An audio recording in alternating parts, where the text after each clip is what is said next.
സുധിയുടെ മനസ്സിലെ പ്രതികാരം മനസ്സിലാക്കാതെ പെരുമ്പടപ്പ് വീട് വിവാഹത്തിനൊരുങ്ങുന്നു. അർച്ചനയെയും കൂട്ടി നാടുവിട്ട കാര്യം രാജപ്പൻ സുഹൃത്തുക്കളോട് പറയുന്നു. അർച്ചനയെ സൂക്ഷിക്കണമെന്ന് രാജപ്പൻ രേവതിക്കും ശ്യാമളയ്ക്കും മുന്നറിയിപ്പ് കൊടുക്കുന്നു. സുധിയെക്കുറിച്ച് അന്വേഷിക്കാൻ ഫൈസിയോട് പറയുന്ന നിരഞ്ജന ചെവള രാഘവനുമായി വിവാഹത്തിന് തയ്യാറല്ലെന്ന് കാർത്തിയായനോട് പറയുന്ന അർച്ചന. ഞാൻ നിങ്ങളുടെ അടുത്ത് വന്നില്ലല്ലോ. സുധിയും അർച്ചനയുമായുള്ള ബന്ധത്തെക്കുറിച്ച് ഫൈസി അറിയുന്നു. അർച്ചനയുടെ വിവാഹത്തിന് രാജപ്പനെ സഹായിക്കുന്നത് സുധിയുടെ അച്ഛനാണെന്ന് അമ്പിളി. രാജപ്പന് 15 ലക്ഷം രൂപ നൽകുന്ന ജയന്തി.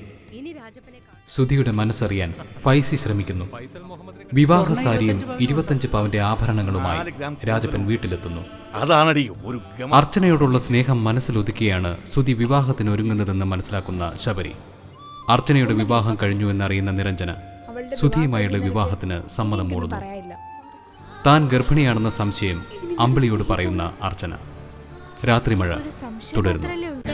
സംശയമൊന്നുമല്ല മോളെ, കുറച്ച് ദിവസമായി ഞാനത് മനസ്സിലാക്കുന്നുണ്ട്. എങ്കിലും നീ ചിന്തിച്ച് വിഷമിച്ചിട്ട് കാര്യമില്ല. ഞാൻ ക്ലാസ് കഴിഞ്ഞ് വരുമ്പോൾ പ്രഗ്നൻസി ടെസ്റ്റ് ചെയ്യാനുള്ള കാർഡ് വാങ്ങിക്കൊണ്ടുവരാം. മെഡിക്കൽ ഷോപ്പിൽ ചെന്ന് കുട്ടിയായി നീ അതെങ്ങനെ വാങ്ങും? അവിടെ നിൽക്കുന്നവരെന്ത് കരുതും? ഇനി നാണക്കേട് പറഞ്ഞിരുന്നിട്ട് കാര്യമില്ല. ഞാൻ തെന്മലയിൽ പോയി വാങ്ങാം. സ്ത്രീകൾ നിൽക്കുന്ന ഏതെങ്കിലും മെഡിക്കൽ ഷോപ്പിൽ കയറിയാൽ മതിയല്ലോ. പ്രിസ്ക്രിപ്ഷൻ പോലെ എഴുതി കൊടുത്തിട്ട് ഒരു ചേച്ചി തന്നതെന്ന് പറഞ്ഞാൽ പോരെ. സത്യം അറിയണം ചേച്ചി നമുക്ക്. എന്ത് സത്യം അറിയണമെന്നോ ചോദിച്ചത് കേട്ടില്ലേ? പറയടേ, അറിയാൻ എന്ത് സത്യം ഉള്ളത്? പറഞ്ഞിട്ട് നീ പോയാ മതി. അച്ഛൻ വാങ്ങിക്കൊണ്ടു വന്നത് സ്വർണ്ണമൊന്നുമല്ല, മുക്കുണ്ടോ? അതാ എന്റെ സംശയം. എടി മഹാഭാവി, സ്വന്തം തന്തയെ പോലെ നിനക്ക് വിശ്വാസമില്ലേ? അച്ചുവേച്ചിയുടെ കാര്യത്തിൽ അച്ഛനെ ഞാൻ വിശ്വസിക്കില്ല. കുഞ്ഞമ്മേ, അവള് പോയിട്ട് വരട്ടെ. നീ പോയിട്ട് വാ മോളെ.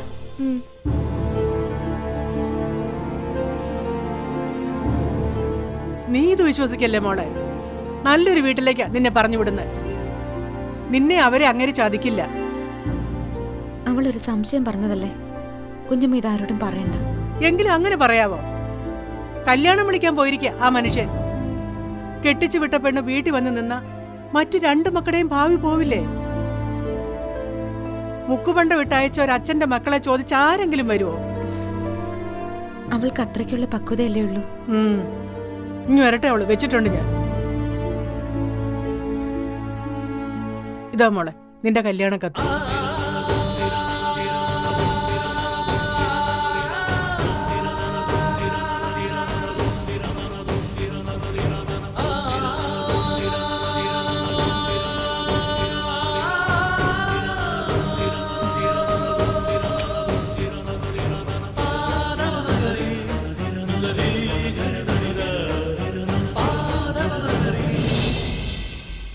$150 പേർക്കുള്ള സദ്യ ഒരുക്കണം.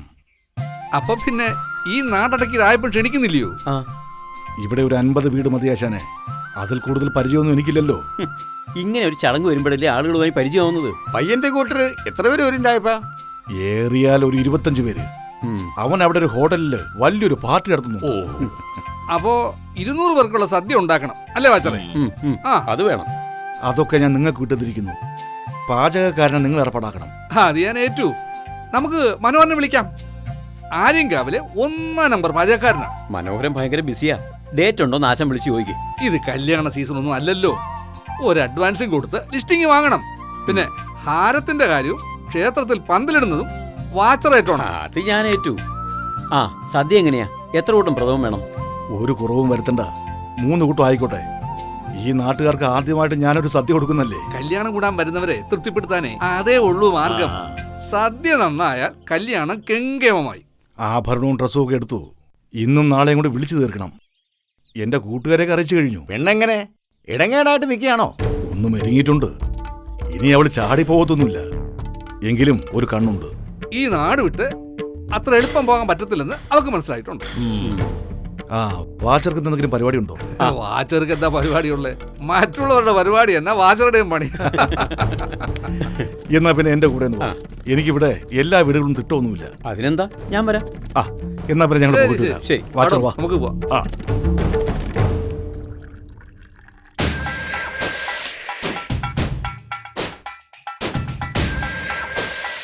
ജയിച്ചില്ലേ നടരാജ ഞാൻ? പെരുമ്പടപ്പ് തറവാട്ടിലേക്ക് വലതുകാല് വെച്ച് കയറി വരാൻ പോകുന്നതേ ഒയ്യാരത്ത് മാധവൻ ഉണ്ണിത്താന്റെ ഒരേ ഒരു മകളാ. SP വിശ്വനാഥന്റെ മരുമകളായി വരുന്നത് ജസ്റ്റിസ് ഉണ്ണിത്താന്റെ ഏക മകളാ. ഇതിൽ കൂടുതൽ എന്തു വേണം ഒരു അച്ഛനായ എനിക്ക്? രണ്ടുപേരും മുകളിലേക്ക് കയറിയപ്പോഴേ ഇതിനാണെന്ന് എനിക്ക് മനസ്സിലായി. ഞങ്ങളൊന്ന് ആഘോഷിക്കട്ടെ ജയന്തി. എത്ര നാൾ തീക്കനലിൽ ചവിട്ടി നിന്നതാ. നിരഞ്ജനയുടെ കഴുത്തിൽ സുധി താലി കെട്ടുന്നത് വരെ എന്റെ മനസ്സിന് ഒരു സ്വസ്ഥത ഉണ്ടാവില്ല. ഇനി എന്ത് പേടിക്കാനാ? നാളെ ഒരു ദിവസം മാത്രമേ ഉള്ളൂ കല്യാണത്തിന്. ആ പെണ്ണിന്റെ കാര്യത്തിലാണെങ്കിൽ ഇനി പേടിക്കാനൊന്നുമില്ല. അവൾക്ക് കാവലായിട്ട് രാജപ്പൻ അവിടെ തന്നെ ഉണ്ട്. നീ അത് വിട്ടേക്ക് ജയന്തി. ഈ സന്തോഷം നമുക്ക് വേറെ ദിവസം ആഘോഷിക്കാൻ പറ്റില്ലല്ലോ. ആ, അളിയന്റെ കുറെ ഫ്രണ്ട്സ് ഒക്കെ ദൂരെ നിന്ന് വരുന്നില്ലേ? അവർക്ക് വേണ്ട അക്കോമഡേഷൻ ഒക്കെ ചെയ്തോ? ഗസ്റ്റ് ഹൗസിൽ 10 റൂം ബുക്ക് ചെയ്തിട്ടുണ്ട്.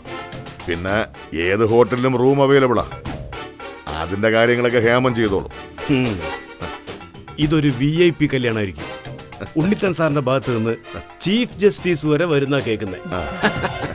ക്ഷണിച്ചവരും ക്ഷണിക്കപ്പെടാത്തവരും ഒക്കെ സംസാരിക്കണം വിശ്വനാഥന്റെ മകന്റെ കല്യാണത്തെ പറ്റി. ഇങ്ങനെ ഒരു ദിവസത്തിന് വേണ്ടിയല്ലേ ഞാൻ കാത്തിരുന്നത്.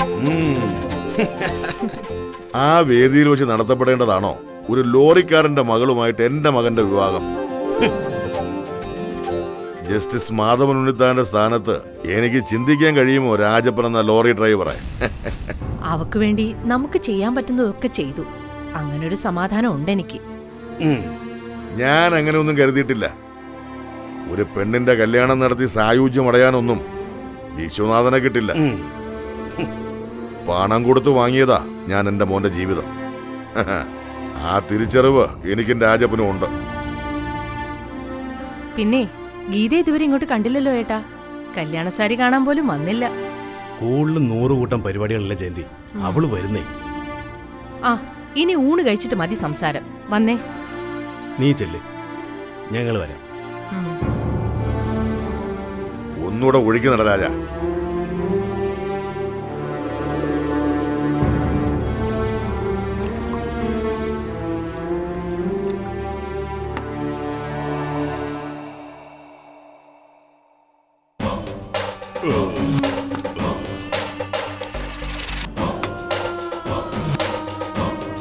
രായപ്പൻ ചേട്ടന് എന്നോടൊരു നീരസം ഉണ്ടെന്ന് എനിക്കറിയാം. എന്ത് നീരസം? അതൊക്കെ നിനക്ക് തോന്നുന്നതാ. ആ പെണ്ണ് കടന്നു കളഞ്ഞെങ്കിൽ ഞാനിന്ന് നിന്റെ മുമ്പിലുണ്ടാവൂ? രായപ്പൻ ചേട്ടന്റെ കഴിവുകേടുകൊണ്ടാ പെണ്ണിറങ്ങിപ്പോയത്. അതിന് ചേട്ടനെ കൊണ്ടൊരു പിഴ കെട്ടിക്കണമെന്ന് എനിക്ക് തോന്നി. അപ്പോഴത്തെ വാശിക്കാ 1 ലക്ഷം രൂപ ഞാൻ ചോദിച്ചു. രായപ്പേട്ടൻ ഒരു ആവശ്യം വരുമ്പോൾ ഞാൻ തങ്ങ് തിരിച്ചു തന്നേക്കാം. അതൊന്നും വേണടി, നീ ചെയ്തത് വലിയ കാര്യമാ. നിനക്ക് വേണമെങ്കിൽ പെണ്ണിനെ ചെവളയ്ക്ക് കൊടുത്തിട്ട് മിണ്ടായിരിക്കായിരുന്നു. എന്താ സംശയം? ചേട്ടന്റെ കയ്യിൽ നിന്ന് വാങ്ങിയതിന്റെ ഇരട്ടി ചോദിക്കാതെ അവൻ എനിക്ക് തന്നെ. ആ 1 ലക്ഷം ഞാൻ നിനക്ക് തരാമെന്ന് പറഞ്ഞ പ്രതിഫലമായിട്ട് കൂട്ടിക്കോ. 50,000 രൂപ ഞാൻ തരാമെന്നല്ലേ പറഞ്ഞത്. ഇരിക്കട്ടെ 50 കൂടി. അത് വേണ്ടേട്ടാ, ഞാൻ ഈ 1 ലക്ഷം രൂപ എപ്പോഴായാലും തിരിച്ചു തരും. എനിക്ക് തരാമെന്ന് പറഞ്ഞ 50,000 രൂപ കല്യാണം നടക്കുന്ന ദിവസം ചേട്ടൻ തന്നാ മതി. ഇനി കല്യാണത്തിന് 5-6 ദിവസമുണ്ട്. പെണ്ണിനെ കൂടുതൽ സൂക്ഷിക്കേണ്ട സമയമായത്. എനിക്കത് അറിയാടി. ഇനി അവള് പുറത്തു പോവില്ല. അതെ, വീട്ടിൽ നിർത്താൻ വല്ല ബുദ്ധിമുട്ടുണ്ടെങ്കിൽ ചേട്ടൻ അവളെ എന്റെ വീട്ടിലോട്ട് കൊണ്ടുപോവാ. ഞാൻ നോക്കിക്കോളാം. കല്യാണ തലേന്ന് ഉച്ചയോടെ ഞാനങ്ങ് എത്തിച്ചാ പോരെ? ഇപ്പൊ അവൾ അവിടെ തന്നെ നിൽക്കട്ടെ, അതാ നല്ലത്. പിന്നെ ചെവള വിളിക്കുകയാണെങ്കിൽ ഇവിടെ എല്ലാ ഒരുക്കവും കഴിഞ്ഞെന്ന് പറയണം. എന്നും അവൻ വിളിക്കുന്നുണ്ട്. അവൻ അവളെ കൈ കിട്ടിയാ മതി. ഒന്നും ഞാൻ അറിയിച്ചിട്ടില്ല. അറിഞ്ഞു കഴിഞ്ഞാ പിന്നെ അവൻ അവിടെ അടങ്ങിയിരിക്കില്ല. പെണ്ണിനെ വിൽക്കാൻ എന്തെങ്കിലും പദ്ധതി അവന്റെ മനസ്സിലുണ്ടോടി? എങ്കിലത് കഷ്ടമാണ്. അല്ല, ഇപ്പൊ എന്നാ രായപ്പേട്ടനൊരു സിമ്പതി? വേറൊന്നും കൊണ്ടല്ല, 2 പെൺപിള്ളേരുടെ അച്ഛനല്ലടി ഞാൻ. എന്തൊക്കെ പറഞ്ഞാലും ആലോചിക്കുമ്പോ 10 ആളുടെ മുമ്പിൽ വെച്ച് കല്യാണം കഴിപ്പിച്ചാൽ രായപ്പൻ ചേട്ടൻ അവളെ അവന് കൊടുക്കുന്നത്. രായപ്പൻ ചേട്ടന്റെ ഉത്തരവാദിത്വം അവിടെ തീർന്നു. പിന്നെയുള്ള കാര്യങ്ങളൊന്നും അന്വേഷിച്ചു പോയിട്ട് ഒരു കാര്യവുമില്ല. ആ, അതും ശരിയാ. കാശിനു വേണ്ടി ചെയ്യുന്നതൊക്കെ ശരിയായിട്ടങ്ങ് കണ്ടോണം. കല്യാണം ക്ഷണിക്കാൻ ഇറങ്ങിയതാ ഞാൻ. ആ വാച്ചർ രവിയെ താഴെ നിർത്തിട്ടാ ഞാനിങ്ങോട്ട് പോകുന്നത്. നിന്നെ അന്യായിട്ട് കാണേണ്ട ആളല്ലെന്ന് എനിക്കറിയാം. എന്നാലും ഒരു കത്തിരിക്കട്ടെ. പിന്നെ ആംബ്രോസും കൊണ്ട് പറഞ്ഞേക്കണം. ആ ഞാൻ പറഞ്ഞേക്കാം. എന്നാ ഞാൻ ഇറങ്ങട്ടെ. ആ രായപ്പെട്ട ചെല്ല്.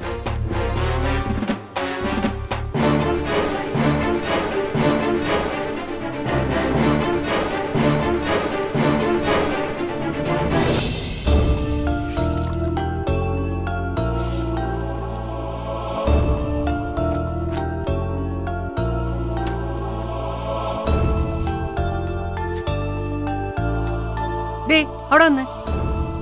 നീ എന്താ രാവിലെ പറഞ്ഞിട്ട് പോയേ?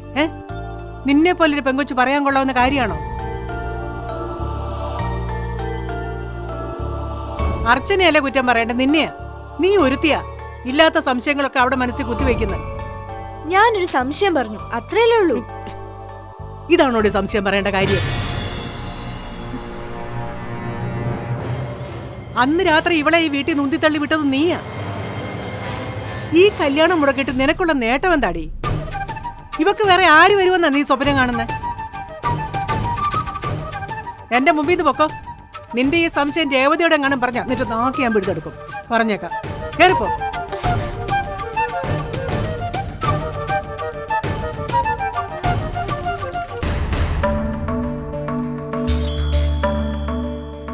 തിരിച്ചു വരുമ്പോ എന്തായാലും അമ്മയുടെ വക ചാട്ടം ഉണ്ടാവുന്ന ഞാൻ പ്രതീക്ഷിച്ചതാ.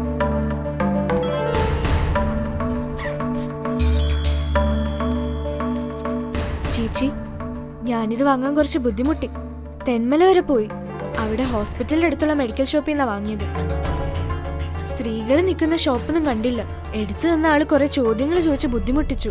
ഒരു വിധത്തിലാ ഞാൻ വാങ്ങിക്കൊണ്ട് വന്നത്. ഇതാ ചേച്ചി. രാവിലെ അല്ലേ നോക്കേണ്ടത്? ചേച്ചി ഇത് എവിടെയെങ്കിലും വെക്ക്. പിന്നെ അച്ചുവേച്ചിയുടെ സംശയം സത്യമാണെങ്കിൽ സുധിസാറിനെ വിളിക്കില്ലേ? വിളിക്കും മോളെ. അതല്ലാതെ ഇനി എന്റെ മുമ്പിൽ വേറൊരു വഴിയില്ല. സംശയം ഉണ്ടായിരുന്നെങ്കിൽ അച്ചുവേച്ചി ഇത്രയും ദിവസം കാത്തിരിക്കേണ്ട കാര്യമില്ലായിരുന്നു. ഇനിയും 4 ദിവസം കൂടിയില്ലേ? എന്റെ സമ്മതം ഇല്ലാതെ ഒരാൾക്ക് എന്റെ കഴുത്തിൽ താലി കെട്ടാൻ ഞാൻ നിന്നു കൊടുക്കുന്നാണോ നീ കരുതിയത്? കല്യാണത്തിന്റെ ഒരുക്കങ്ങൾ നടക്കുമ്പോഴും എന്റെ മനസ്സിൽ നല്ല ധൈര്യം ഉണ്ടായിരുന്നു.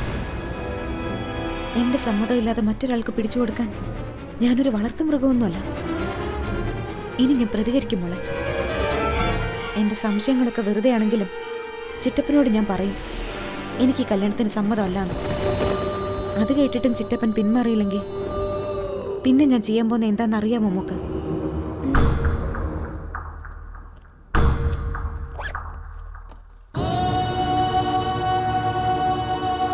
എന്താ ചെയ്ത്?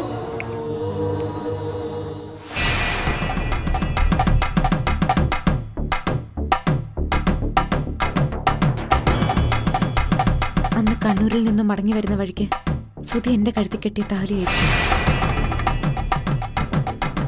മോള് പലപ്പോഴും ചോദിച്ചില്ലേ എന്തുറപ്പില്ല ചേച്ചി ഇവിടെ ജീവിക്കുന്നതെന്ന്? എന്റെ ഉറപ്പ് ഇതാണ് മോളെ.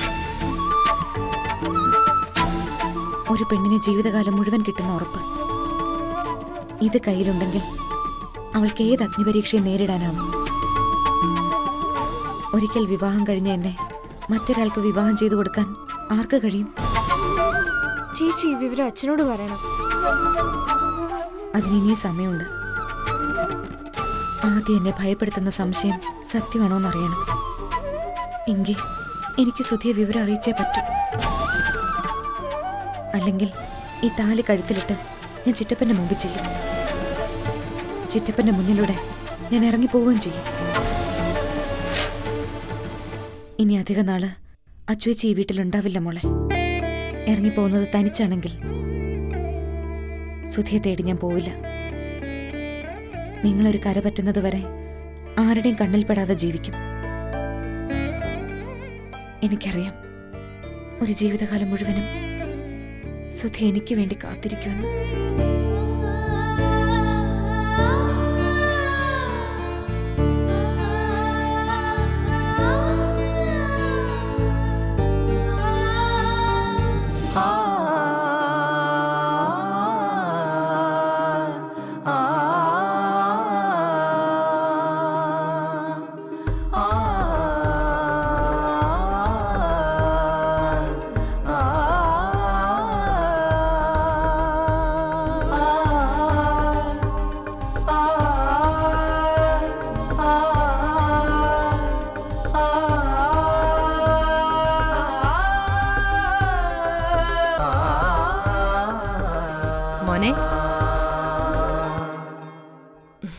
ഹോ, ഒരു ഓട്ടം കഴിഞ്ഞ ആശ്വാസത്തിലാ ഞാനും വിശ്വേട്ടനും. ഇനി ആരെങ്കിലും വിളിക്കാൻ വിട്ടുപോയിട്ടുണ്ടെങ്കിൽ നാളെ പറ്റില്ല. നാളെ കല്യാണ തലേന്നാളാ. നീ എത്ര ദിവസത്തെ ലീവ് എടുത്തു? ലീവ് 4 ദിവസമേ ഉള്ളൂ. വിവാഹം കഴിഞ്ഞ് നിങ്ങൾ എങ്ങോട്ടും പോകുന്നില്ലേ? എവിടെ പോവാനാ? നീ ചിന്തിക്കുന്നത് പോലെ ആവില്ല നിരഞ്ജന ചിന്തിക്കുന്നത്. വിവാഹം കഴിഞ്ഞ് യാത്രയൊക്കെ പോവാൻ അവൾ ആഗ്രഹിക്കില്ലേ? അപ്പൊ നീ എന്തു പറയും? നിനക്ക് ലീവില്ലെന്നോ? 10 ദിവസത്തെ ലീവ് എടുക്കാൻ ഞാൻ നിന്നോട് പറഞ്ഞതല്ലേടാ. ഒന്നുമില്ലെങ്കിലും ബന്ധുവീടുകളിലെങ്കിലും ഒന്ന് പോണ്ടേ? അതിനൊക്കെ അവധി ദിവസങ്ങളുണ്ട്. നിന്നോട് തർക്കിച്ച് ജയിക്കാൻ പറ്റില്ലെന്ന് എനിക്കറിയാം. ഇന്ന് വൈകിട്ടെങ്കിലും ഗീത വരുമെന്നാ ഞാൻ പ്രതീക്ഷിച്ചത്. പക്ഷെ വന്നില്ല. നാളെ കല്യാണ തലേനാൾ എന്തെങ്കിലും പറയാം. ഗീതാന്റി ഇന്ന് വന്നിട്ട് എന്ത് ചെയ്യാനാ? അങ്ങനെയാണോടാ ബന്ധുക്കള്? ഏട്ടൻ 2 നേരം വെച്ച് ഓടി വരുന്നുണ്ടല്ലോ. വിവാഹസാരി ഒന്ന് കാണാനുള്ള ആഗ്രഹം പോലും ഗീത കാണിച്ചില്ല, അറിയോ? എനിക്കറിയാം ഗീതയുടെ മനസ്സിൽ എന്താണെന്നൊക്കെ.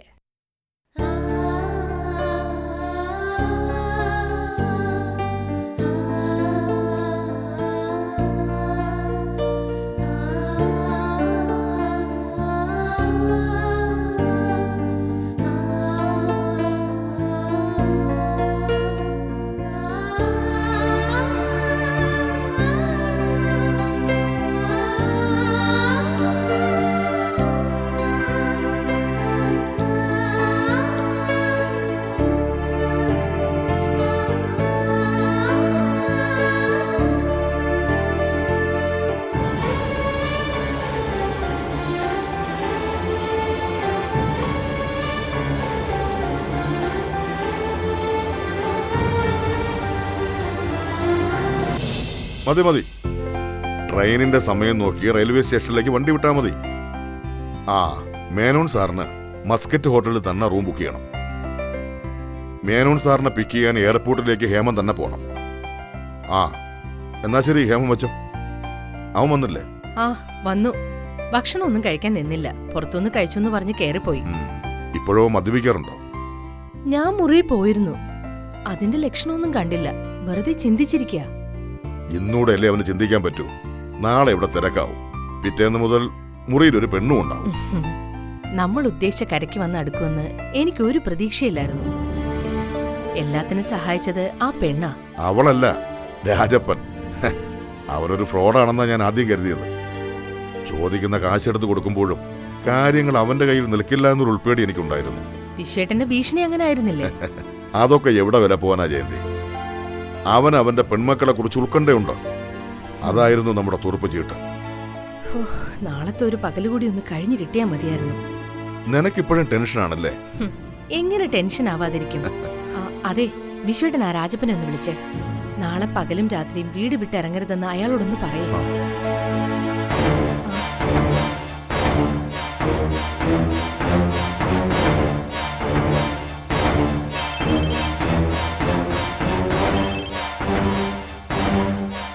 പറയണം സാറേ. കല്യാണ തയ്യാറെടുപ്പൊക്കെ എന്തായി രാജപ്പ? ഇന്ന് കുറെ പേരെ ക്ഷണിച്ചു സാറേ. ഇനിയിപ്പോ നാളെ കൂടി ആവുമ്പോ ആ ചടങ്ങ് തീരും. നാളെ പകലും രാത്രിയും രാജപ്പൻ വീട് വിട്ട് ഇറങ്ങരുത്. നാളെ എൻ്റെ മോൻ്റെ വിവാഹ തലേന്നാളാ. നമ്മൾ ഇതുവരെ കൊണ്ടെത്തിച്ചു. ഇനി ഒരു പാളിച്ച പറ്റിപ്പോകരുത്. ഇല്ല സാറേ, നാളെ പകലും രാത്രിയും ഞാൻ വീട് വിട്ട് ഒരിടത്തേക്കും പോവില്ല. 25 പവനും 5 ലക്ഷം രൂപയല്ല സാറേ വീട്ടിലിരിക്കുന്നേ. ഇപ്പോ രാത്രി ഉറക്കമൊന്നുമില്ല സാറേ. ശരി, നീ വച്ചോ. അവിടെ പ്രശ്നമൊന്നുമില്ല ജയന്തി. നീ സമാധാനത്തോടെ കിടന്നുറങ്ങിക്കും.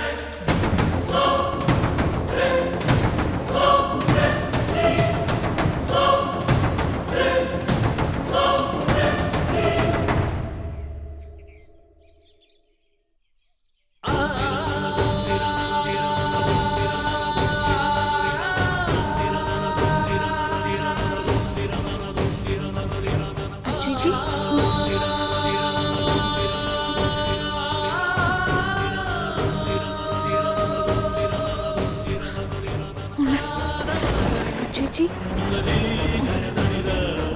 നോക്കിയോ ചേച്ചി?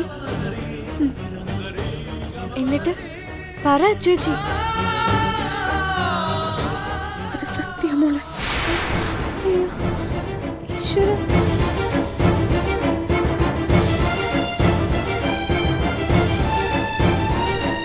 വീണ്ടും ഒരു ശിക്ഷ കൂടി ദൈവം എനിക്ക് തന്നു. ഇത് ദൈവം തന്നതല്ല, ചേച്ചി സ്വയം ഏറ്റുവാങ്ങിയ ശിക്ഷയാ. ആണുങ്ങളൊക്കെ സ്വാർത്ഥരാണെന്നാ കേട്ടിട്ടുള്ളത്. സുധി സാറിന് അങ്ങനെ പലതും ചിന്തിക്കാം, എന്തോ ആവാം. പക്ഷെ അച്ചുവേച്ചി അതിന് സമ്മതിക്കരുതായിരുന്നു. ഞാൻ സമ്മതിച്ചെന്നോ? നീ എന്താ മോളെ പറയുന്നത്? നിന്റെ അച്ചുവച്ചിക്ക് അതിന് കഴിയുമെന്ന് നിനക്ക് തോന്നുന്നുണ്ടോ? അച്ചുവേച്ചിക്ക് അപ്പോ ഉറക്കെ നിലവിളിക്കാൻ കഴിയുമായിരുന്നല്ലോ. നീ എന്നെ കുറ്റപ്പെടുത്തണോ മോളെ? എന്റെ നിസ്സഹായ അവസ്ഥ മോളൊന്ന് ചിന്തിച്ചു നോക്ക്. ഒരു പരിചയമില്ലാത്ത സ്ഥലം, ആളുകളെ കുറിച്ചും അറിയില്ല. ഒരു ഹോട്ടൽ മുറിയുടെ 4 ചുവരുകൾക്കുള്ളിൽ എനിക്ക് എന്ത് ചെയ്യാനാവും? ഞാൻ നിലവിളിച്ച ഹോട്ടലിലുള്ളവർ ഓടി വരും, അവര് പോലീസിനെ വിളിക്കും. എന്നെല്ലാം കൈവിട്ടു പോവില്ലേ മോളെ? സംഭവിക്കാനുള്ളത് സംഭവിച്ചു. സുധിസാർ ചേച്ചിയുടെ കഴുത്തി താലി കെട്ടിയെന്ന ആശ്വാസമെങ്കിലും ഉണ്ടല്ലോ. ഇനി എന്തു വേണമെന്ന് എനിക്കറിയാം.